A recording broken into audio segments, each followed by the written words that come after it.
ওম নমো ভগবতে বাসুদেবায়। কাশীকান্তি অবন্তিকা দ্বারাবতী মধুরাপুরী শ্রী বৃন্দাবন নববৃন্দাবন গয়া গঙ্গা ভগীরথী প্রভৃতি তীর্থ পর্যটন করে অবগাহন করে যাদৃশ পুণ্যাদপি পুণ্যম সঞ্চয়িত হয়, তাদৃশ পুণ্যাদপি পুণ্যম সঞ্চয়িত হয় শ্রীমদ ভাগবত। ইহা জানিতে পেরে একদা নৈমিষারণ্যে গত বই গণ্যে বিশ্রিত পুণ্যে সকল জনমানন্যে শানকাদি ৬০,০০০ ঋষিবৃন্দ শ্রোতা নমঃ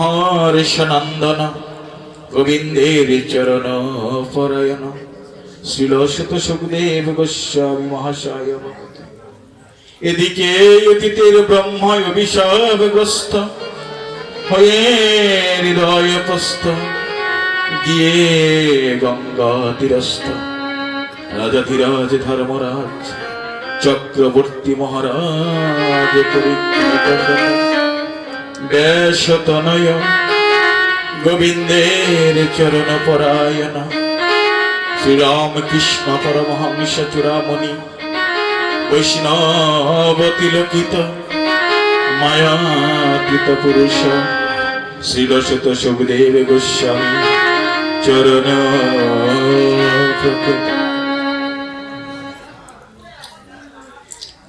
অনুগ্রহায় ভূতানাং মনমশ্রিতং ততং যা শ্রোতা তৎপরম ভাবে। হরে কৃষ্ণ। উপস্থিত এই নবনব বৃন্দাবনে আগত আমার কৃষ্ণ ভক্ত বাবা ও মায়েরা, এত রাত্রি উপেক্ষা করে নয়নের নিদ্রা ত্যাগ করে গৃহকর্ম ছেড়ে দিয়ে ভোগ ভরা আশা নিয়ে দুটো কৃষ্ণ কথা শ্রবণের নিমিত্তে যারা এখানে উপনীত হয়েছেন, আজ বুঝি আপনাদের আসা যাওয়াটাই সার, কেন নয় ভাগবত প্রবচনের নিমিত্তে যে নরাধমকে ব্যাস আসনে বসিয়েছেন, এর মধ্যে ভাগবতের ভক্ষরের জ্ঞান নেই গো। তুমি বলবে কেন বসেছ? বসেছে একটা সুন্দর মানবাসনা নিয়ে। আমি আপনাদের মতো শুদ্ধ ভক্ত বদনে আস্বাদন করেছিলাম, এই জগতে যত বড় পাপী হোক না কেন, যত বড় নরাধম হোক না কেন, ওই পাপী নরাধম যদি কোনোদিন কোনো সময়ে একবার মনটা পরিষ্কার করে কৃষ্ণ গোবিন্দ বলে নয়নের জলে ভক্তের সত্য করতে পারে,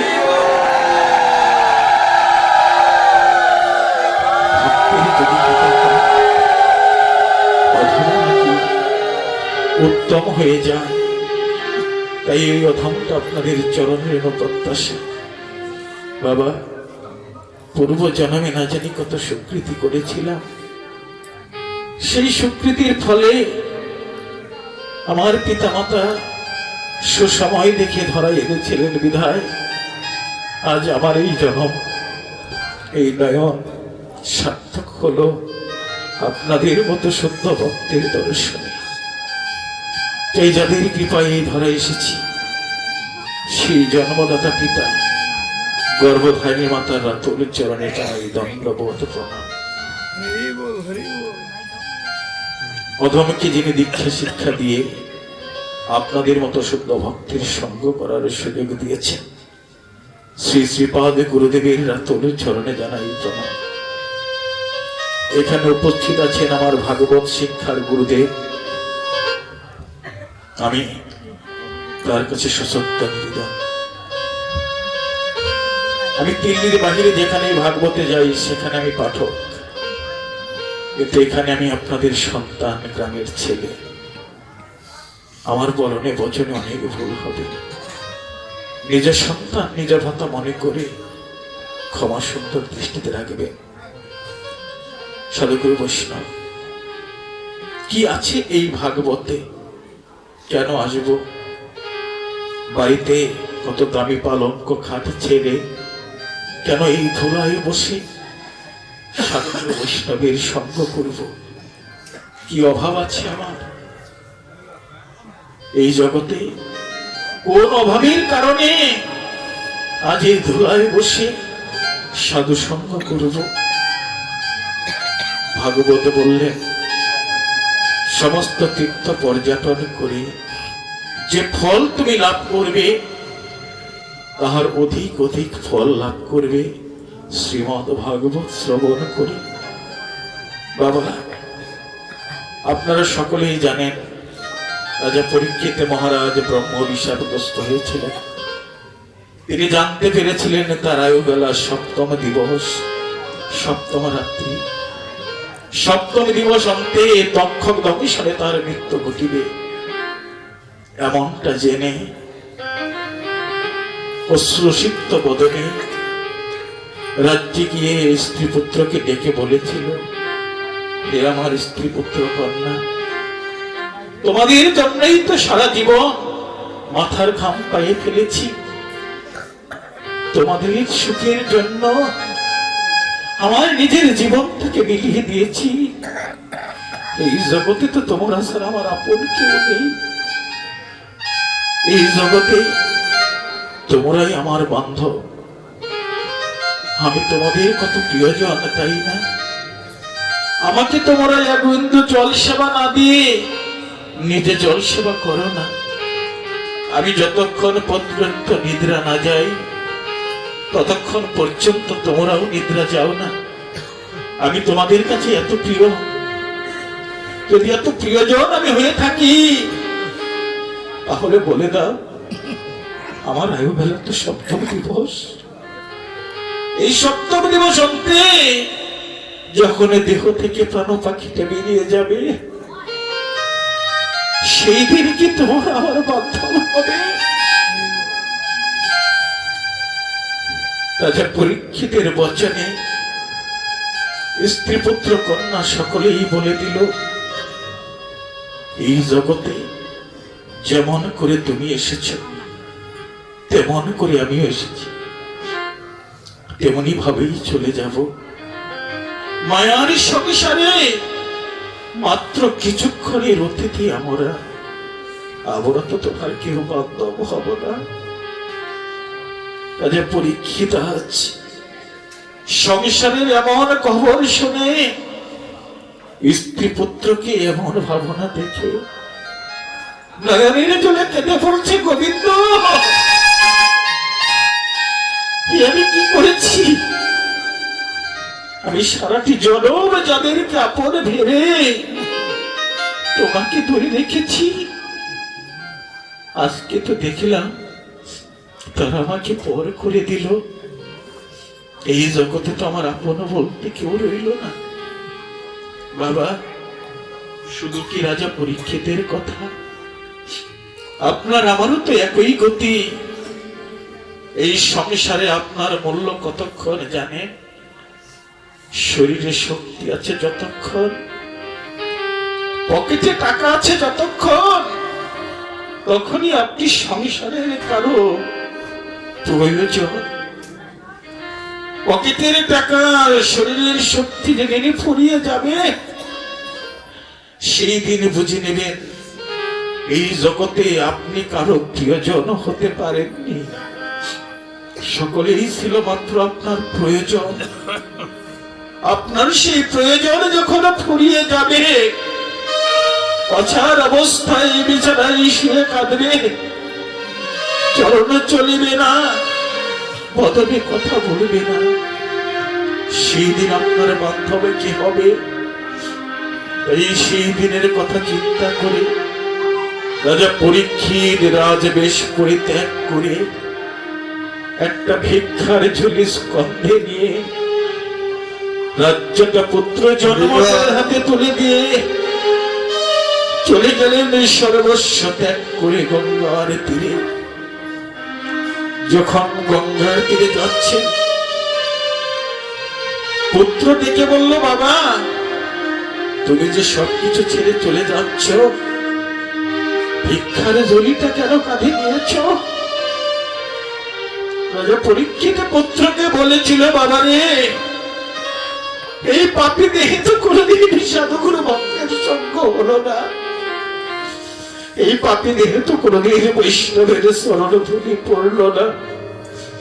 তাই আমি না হয়ে পাপী দেহ, আমার এই ভিক্ষার ঝুলিটা তো পাপী নয় রে। আমি সাধুর বাজারে গিয়ে তাদের চরণ ধৌত করে তাদের চরণ ধুলি আমি এই ভিক্ষার ঝুলিতে নিয়ে যতদিন দেহে প্রাণ আছে ভিক্ষার ঝুলিটা মস্তকে নিয়ে আমি যেন কৃষ্ণ বলে থাকতে পারি। এই জগতে তো কেউ আমার রইল না, সকলে আমায় পর করে দিল। গোবিন্দের কথা তখন মনে হলো, গোবিন্দকে ডেকে বললেন, প্রাণ গোবিন্দ হে, একদিন আমার সবই ছিল, রাজ্য ছিল, স্ত্রী পুত্র কন্যা সংসার সবই আমার ছিল। আমি ভেবেছিলাম এই বাড়ি গাড়ি ঘর সংসার সব আমার, কিন্তু গোবিন্দ হে, আজ তাকিয়ে দেখো এই অধমের পদনের দিকে, আজ যে এই সংসারে আমার কেউ নেই, আমার আপন বলতে তো জগতে কেউ নেই। গোবিন্দ হে, আমি শুনেছি এই জগতে যার কেউ আপন বলতে থাকে না, সেদিন তুমি নাকি তার আপন হও। দয়াল, এই জগতে তো আজ আমার আপন বলে কেউ রইল না, তাই আমি আপন যাদের ভেবেছিলাম তারা যখন আমার আপন হলো না, এই অধম কাঙালের জন্যে যদি কেউ থেকে থাকে, গোবিন্দ তুমি ছাড়াই আমার কোনো বান্ধব নাই রে, তুমি বিনে আমার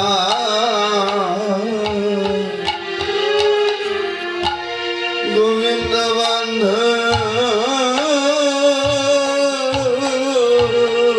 বলো ভাই, খবর বান্ধব নাই রে। আমি শেষের দিনে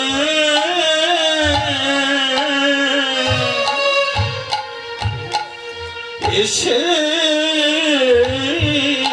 দেখি, গোবিন্দ তুমি বিনে আমার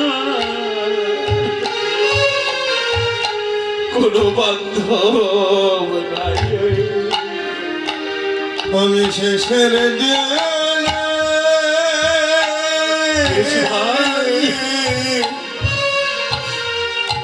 আমি এসে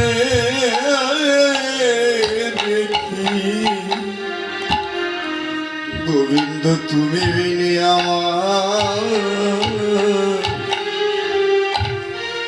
এইভাবে আর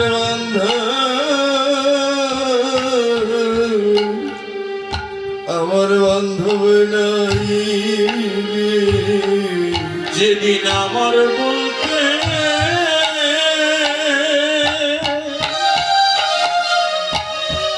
এই জগতে কেউ থাকবে না, সেদিন তুমি আমার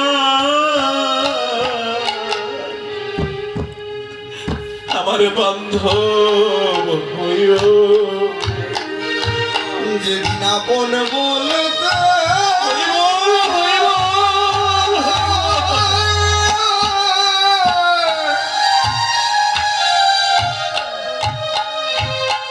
আপন বলতে কেউ রবে না, গোবিন্দ তুমি আমার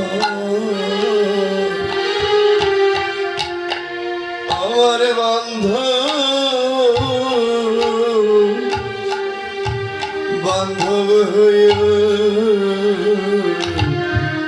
সেদিন আমায় কাঙাল বলে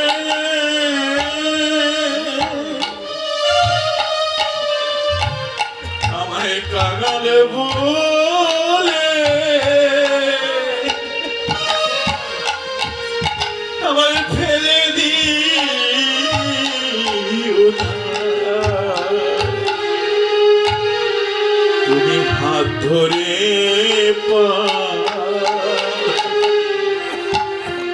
আমায় করে নিও। আমায় কাঙাল বলে হেলো নারী, আমায় হাত ধরে পা আমায় করে নিও। আমি যে কত জন্মে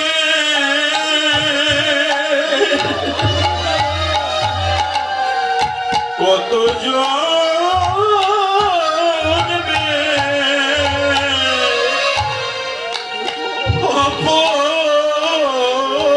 অপরাধী,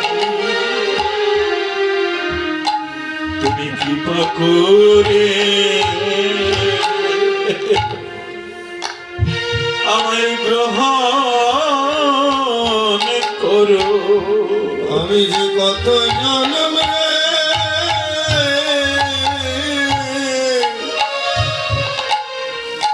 গোবিন্দ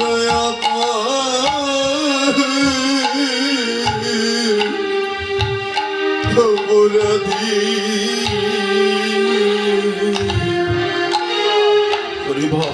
আমায় হাত ধরে আমায় করে নিও। এই জগতে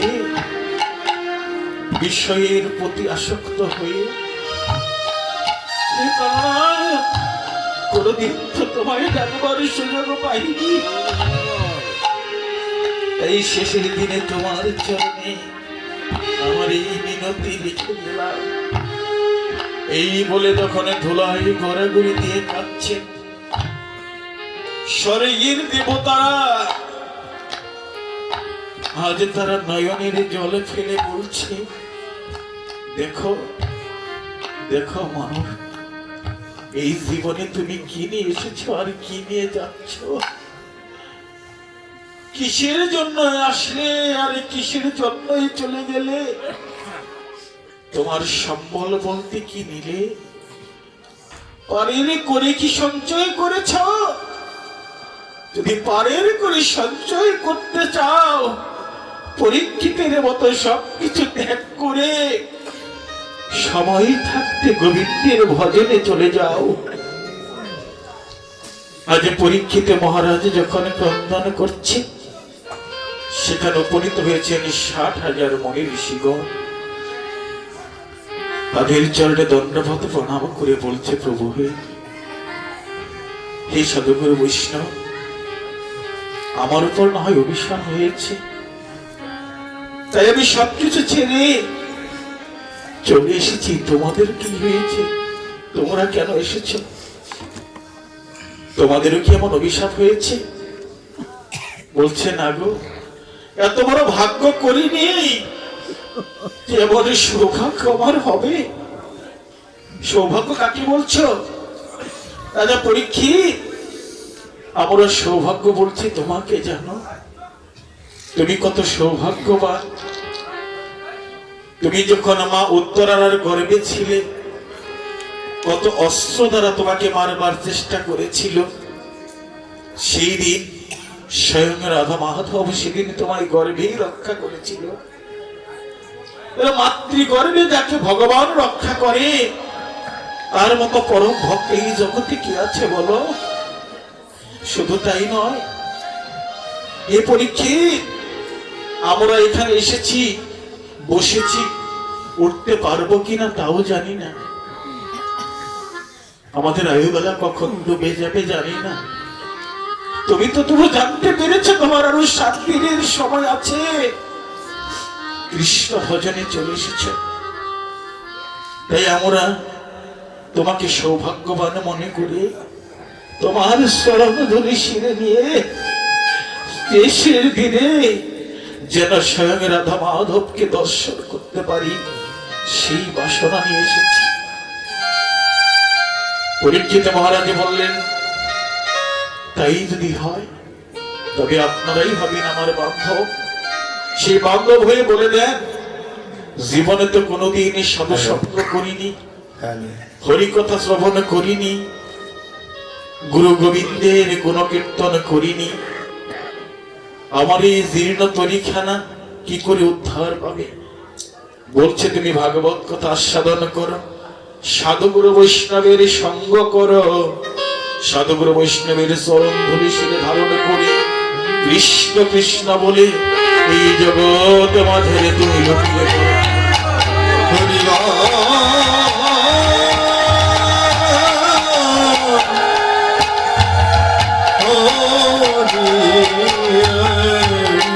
জন্য তোমাকে যেতে হবে কোথায় জানো? আমরা তো 7 দিন ভরে কৃষ্ণ কথা বলতে পারবো না। তুমি সুখদেব গোস্বামী চরণাত্ম নিবেদন করো, যদি তিনি কৃপা করে তোমার উদ্ধার হতে পারে। সেই সুখদেব গোস্বামী চরণের পদে দণ্ডবত প্রণাম করে আজ রাজা পরীক্ষিত মহারাজ বলছে, হে সুখদেব গোস্বামী, আমার এই জীর্ণ তরিখানা আমি তোমার চরণে জন্মের মতো সমর্পণ করে দিয়ে গেলাম। তুমি এই অধম তরিটাকে তোমার চরণে দাসত্ব বরণ করিয়ে জীবনের শেষ দিন পর্যন্ত যেন কৃষ্ণ সেবাই তোমার চরণ সেবায় লাগতে পারি, সেই গতি তুমি আমায় করে দাও। প্রভুপাদ সুখদেব বললেন, তথাস্তু। পরীক্ষিত, শেষের দিনের চিন্তায় যে তুমি সংসার ছেড়ে আমার কাছে এসেছ, তোমাকে সাধুবাদ জানাই। বলো তুমি কি জানতে চাও? বলেছি, এই দেহ দিয়ে কোনো মঙ্গলজনক কাজ করতে পারিনি। রাজার অধীনে থেকে, রাজার ভূমিকায় থেকে জনম ভরে অর্থের পিছনে দৌড়িয়েছি, কখনো গোবিন্দের কথায় যাইনি। বলে দাও, এই পাপী দেহটা কি করে উদ্ধার হবে? আজ সুখদেব গোস্বামী বললেন, যোবাং মাং পুত্র ভাবেন ব্রহ্ম ভাবেন বেশকৃত চিন্তায়ান্ত কৃতস্মহ যশোদে মদগতি পরা। শোনো পরীক্ষিত, তোমার জীবন তো চলেই যাচ্ছে। এই জীবনের একটি কণা দিয়ে যদি একজন কৃষ্ণ ভক্ত সন্তানকে জগতে আনতে পারো, তবে তুমি উদ্ধার হতে পারবে। বাবা, আজকের আলোচনার বিষয়টা বলে দিয়েছে এমন একটা বিষয় যেটা মহাপ্রভুকে নিয়ে আলোচনা। এই সুখদেব গোস্বামী বলেন, শোনো, কেমন সন্তান হলে এই জগৎ থেকে তুমি উদ্ধার পেতে পারবে। আমার কলির পাবন অবতার গৌরাঙ্গ মহাপ্রভু, হরিবল, যিনি রূপ সনাতনকে উদ্ধার করে নবদ্বীপ ছেড়ে চলে আসলেন এই বাংলার মাটিতে। আজকে যার আলোচনা, যার কীর্তন ছাড়া আমাদের ভাগবত কীর্তন শুরু হয় না, শেষ হয় না, তার আলোচনায় আজকে প্রভুর আলোচনা করছেন। নবদ্বীপ ছেড়ে আজ চলে আসলেন এই বাংলার মাটিতে। কোথায়? পদ্মার পারে। সঙ্গে আসলেন কারা? মহাপ্রভুর 5 জন সঙ্গী। পদ্মার যখন আসলেন, সঙ্গীরা চিন্তা করেন হয়তো প্রভুর আজ স্নান করার বাসনা জেগেছে এই পদ্মায়। কিন্তু প্রতিদিন ভক্তরা পরে নামে, মহাপ্রভু আগে স্নান করতে নামে। আজ মহাপ্রভু পদ্মার জলে নামছেন না। এদিকে পঞ্চসঙ্গী যারা ছিল তারা পদ্মার নদীতে স্নান করায় ব্যস্ত। মহাপ্রভু পদ্মার তীরে দাঁড়িয়ে নয়নের জলে কাঁদছে।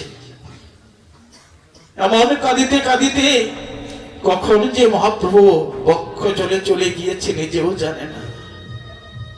সেই বক্ষ জলে গিয়ে মহাপ্রভু আজ নয়নের জলে কেঁদে মা পদ্মাকে বলছে, পদ্মা,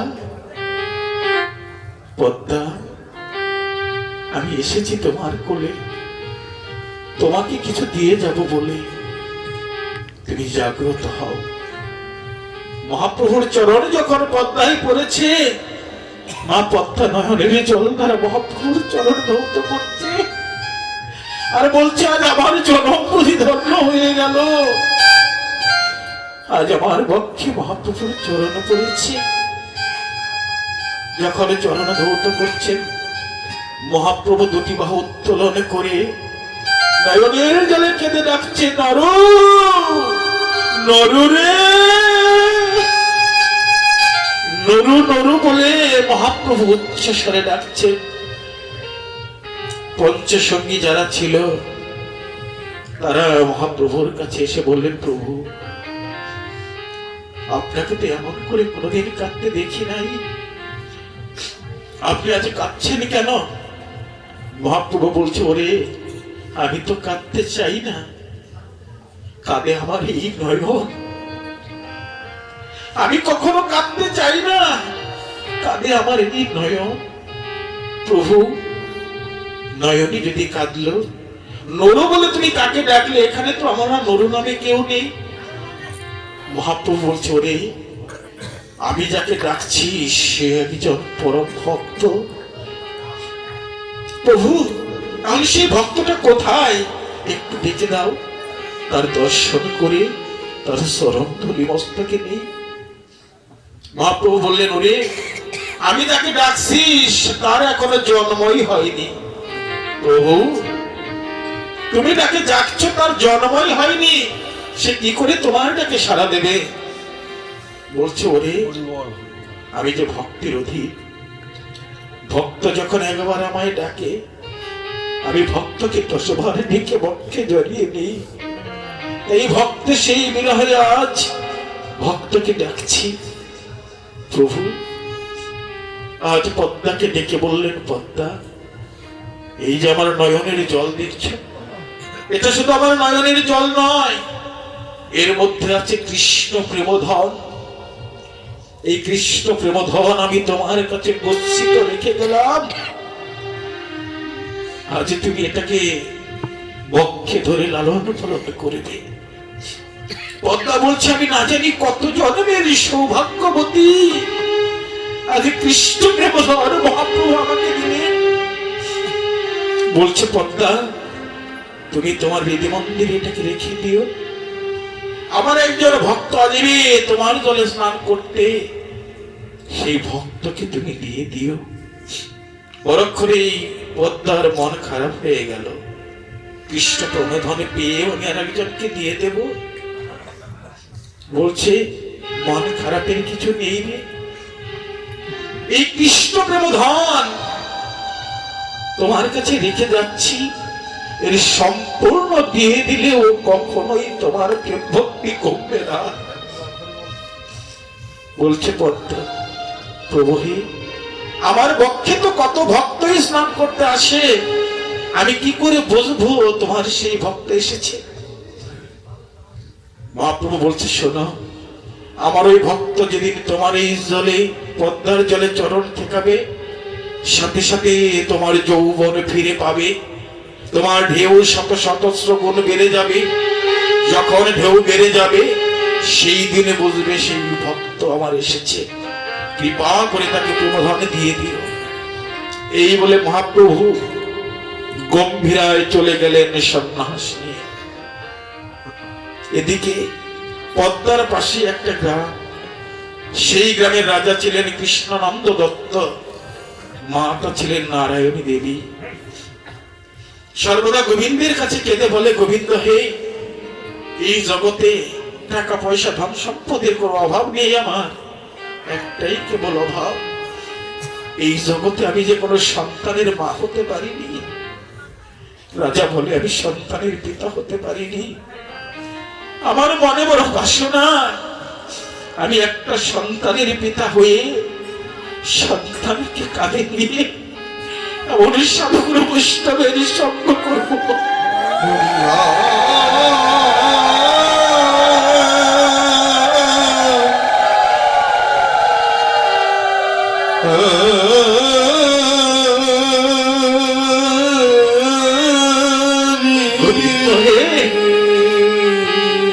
আমার এমন একটা সন্তান দাও, যে সন্তান আমাকে বৃদ্ধ বয়সে খাওয়াবে পড়াবে তার জন্য চাই না।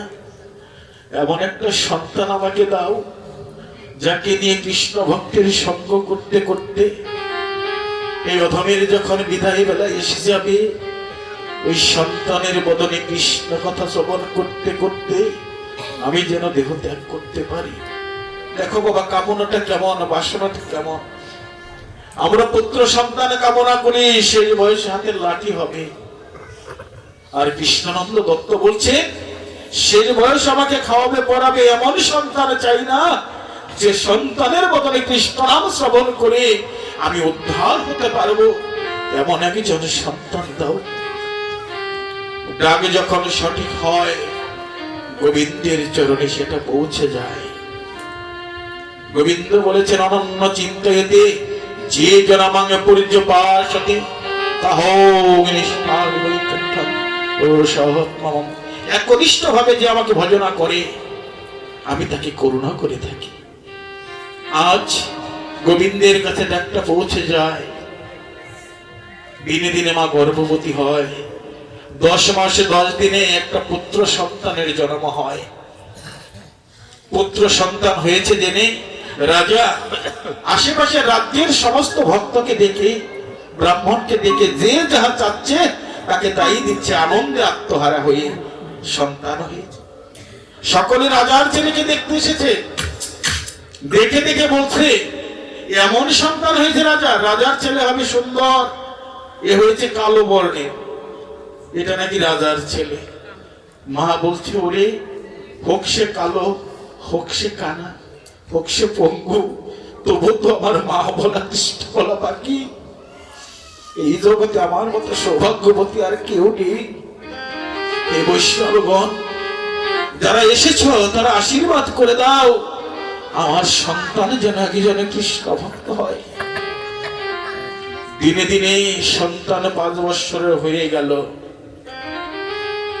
এবার বিদ্যা শিক্ষার জন্য ওকে গুরুকুলে পাঠাতে হবে। বাবা নাম রাখলেন নরোত্তম। নরোত্তমকে নিয়ে চলে গেলেন কোথায়? শ্রী গুরুর চরণে শিক্ষা দেওয়ার জন্য।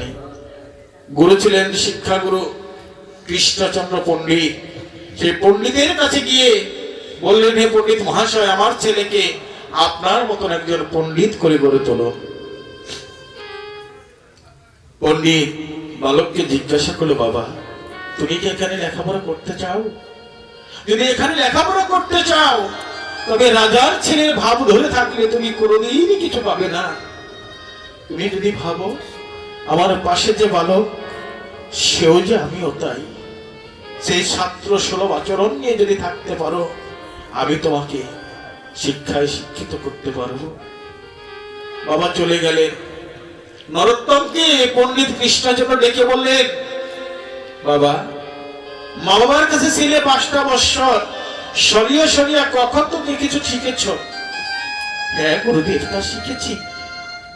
আচ্ছা, যদি তাই শিখে থাকো, ক দিয়ে খ দিয়ে গ দিয়ে ঘ দিয়ে একটা কবিতা বলো তো, একটা শব্দ বলো তো। আমার ছেলে এখানে বসেছিল, ওকে যদি বলি ক দিয়ে কবিতা বলতে, একটা শব্দ বলতে, আগে বলবে কাক। কারণ আমি কৃষ্ণ ভক্ত নই, আমার সন্তানকে কৃষ্ণ ভক্ত করতে পারিনি। আর কৃষ্ণ ভক্ত মা সন্তানকে কি করে শিক্ষা দিয়েছে দেখুন। প্রভুর চরণে প্রণাম করে বলছে, প্রভু ক দিয়ে যদি কবিতা বলতেই হয়, তাহলে বলি, বলিতে শ্রীকৃষ্ণ চৈতন্য অবতার, হতে খেলিবার তরে নিলেন কোলো করো তাল, করে করা গরি জানে প্রভু নিজ সংকীর্তনে, ঘরে ঘরে হরিনাম বিলায় সর্বজনে। দেখি এই কবিতা তো জীবনে শুনি নাই। পথে শ্রীকৃষ্ণ চৈতন্য অবতার, এটা কি দিয়ে করলেন? খতে কি করলেন? খেলিবার জন্য আমরা কি দেই সন্তানদের খেলনা, সেগুলো লোক এগুলোই বলবে। আর নরোত্তম বলছে খেলিবার তরে নিলেন খোল করতাল। বাহ, গতে কি গড়া করি জান প্রভু নাম সংকীর্তনে, ঘতে ঘরে ঘরে হরিনাম বিলায় সর্বজনে। এইভাবে যখন প্রত্যেকটা অক্ষর দিয়ে বলছে, আজ পণ্ডিতে মহাশয় অবাক হয়ে ওকে বক্ষে জড়িয়ে ধরেছে। বলছে, বাবা তুই কোনো সাধারণ সন্তান নস, তুই আমার কাছে থাক, যা শিক্ষা আছে আমার সব আমি তোকে দিয়ে দেব। আজ একটা বৎসর যখন গুরুকুলেছে, সমস্ত বিদ্যায় পারদর্শী হলেন, এবার শিক্ষাগুরু বললেন তুমি চলে যাও, তোমার শিক্ষা শেষ, আমার ভিতরে যা বিদ্যা ছিল সব আমি তোমাকে দিয়েছি, আমার ভিতর আর কিছু নেই। বাড়িতে গিয়ে আগে পিতা মাতার চরণে প্রণাম করে, যদি পারো ওই পদ্মার জলে একটু স্নান করে এসো। শুনেছি পদ্মায় নাকি গৌরাঙ্গ মহাপ্রভু এসেছিলেন, যদি পারো সেখানে গিয়ে স্নান করো। আজ সন্তান বাবার কাছে গিয়ে দাঁড়িয়ে মা বাবাকে প্রণাম করেছে, বলছে বাবা গুরুদেব বলছে আমার নাকি বিদ্যা শেষ। বাবা আনন্দে আত্মহারা হয়ে বললেন, করি আমার ছেলে পণ্ডিত হয়েছে, বাবা বলতে কি চাস, তুই আজ যা চাবি তোকে তাই দেব। নরোত্তম বলছে, বাবা দিদি যদি হয় একটা অনুমতি দাও। কি? আমি একটু ওই পদ্মার জলে স্নান করতে চাই। রাজা বলছে, এই কি আছিস, স্বর্ণের কলসে জল নিয়ে আয়, আমার ছেলে স্নান করবে। বলছে, বাবা ওই স্বর্ণের কলসের জল দিয়ে স্নান করবো না। তাহলে এই কি আছিস, রথ প্রস্তুত কর, রথে করে স্নান করতে যাবে। নরোত্তম বলছে, বাবা আমি রথেও যাব না। কি করে যাবি তাহলে? বলছে, বাবা পদ্মায় স্নান করে মানুষ কি হয় জানো? অপবিত্র দেহটাকে পবিত্র করে, অপরিষ্কার থেকে পরিষ্কার হয়। বাবা আমি ওই পথে যাব, কি করে জানো? আমি রথে যাব না, পালকিতে যাব না, যেই পথ দিয়ে সাধুর বৈষ্ণব শুদ্ধ হয়ে ফিরে আসে, অশুদ্ধ অবস্থায় গিয়ে শুদ্ধ হয়ে ফিরে আসে, বাবা আমি ওই পথে ঘোরা করে দিতে দিতে বন্ধ হয়ে যাব। আজ ঘোরাঘুরি দিয়ে যাবি, রাজার ছেলে হয়ে ধুলাই ঘোরাঘুরি দিয়ে যাবি? হ্যাঁ বাবা তুমি আমাকে অনুমতি দাও।